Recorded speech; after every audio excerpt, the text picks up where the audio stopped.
बिस्मिल्लाहिर्रहमानिर्रहीम। अस्सलाम वालेकुम नाजरीन, आज हम आपको एक नुस्खा बताने वाले हैं जो वक्त के बादशाह इस्तेमाल किया करते थे।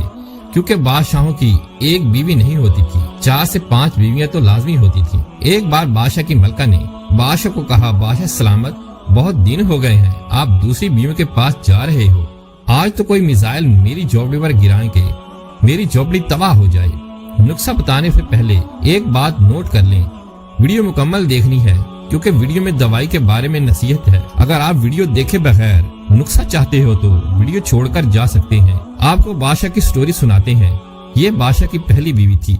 जब बादशाह सलामत की शादी हुई तो बादशाह सलामत ने सुहाग रात में अपनी बीवी के पैर पकड़ लिए कि आप मेरी दुल्हन बनकर आई हो, मैं आपको एक शौहर के जिनसी हकूक नहीं दे पाऊंगा। बीवी ने बादशाह को कहा, आप तसल्ली रखें और ऐसी हरकत ना करें कि जिससे मुझे शर्मिंदगी हो।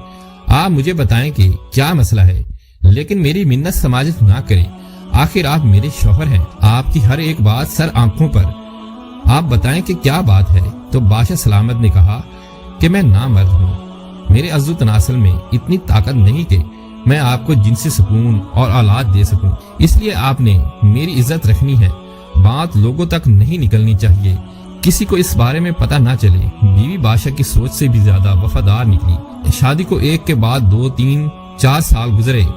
आखिर बादशाह की वालदा ने औलाद की ख्वाहिश जाहिर की और बादशाह को फोर्स किया कि वो दूसरी शादी कर ले। बादशाह जो अपनी माँ की बात नहीं टाल सकता था, माँ को बहुत दफा कहा कि वालदा मैं दूसरी शादी नहीं करना चाहता।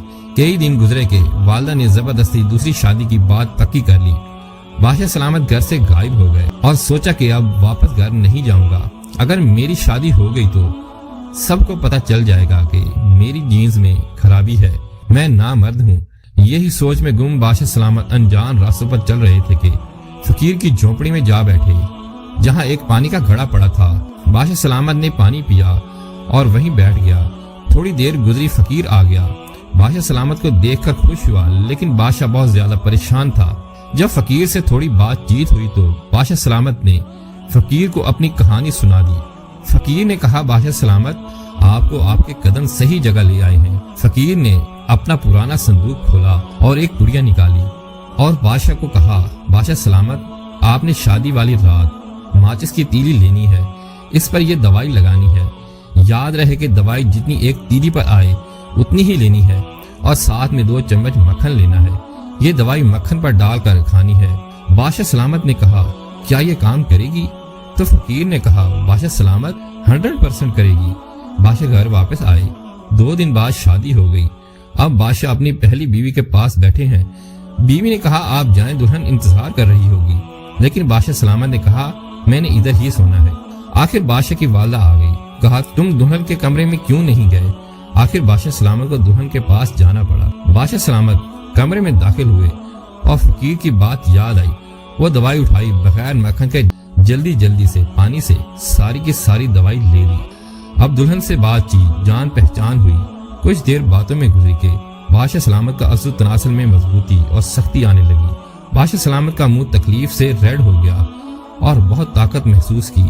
आखिर बीवी से हम बिस्तर हुए तो बीवी का बहुत बुरा हाल हो गया। बादशाह सलामत अनकंट्रोल हो गए। दुल्हन बादशाह की ताकत की ताब ना ला सकी और वफात पा गई। सुबह दुल्हन का जनाजा निकला और जो पहली वफादार बीवी थी, इसकी वफा का रिजल्ट ये निकला कि बादशाह सलामत जिनसी तौर पर फिट फाट हो चुके थे।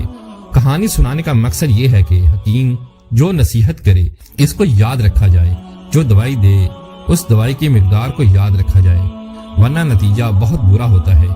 इसके बाद बादशाह सलामत ने 3 और शादियां की। पहले वाली बीवी कह रही है कि बादशाह सलामत, मेरी झोपड़ी पर कोई ऐसा मिसाइल गिराएं कि मेरी झोपड़ी तबाह हो जाए।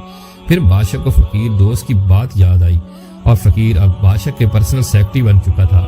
बादशाह सलामत सेक्रेटरी को तलब किया और मक्खन और दवाई ली और फिर तबाही फेर दी। ये नुस्खा आपको बताते हैं, लेकिन शर्त यह है कि अगर आपने वीडियो पूरी नहीं देखी तो नसीहत के लिए देख लें, क्योंकि नफा और नुकसान हो सकता है। ये नुस्खा खुद नहीं बनाना बल्कि हकीम के मशवरे से बनाना है, हकीम से ही बनवाना है।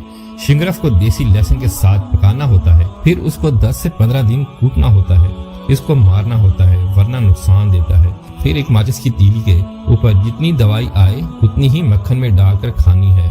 अस्सलाम वालेकुम।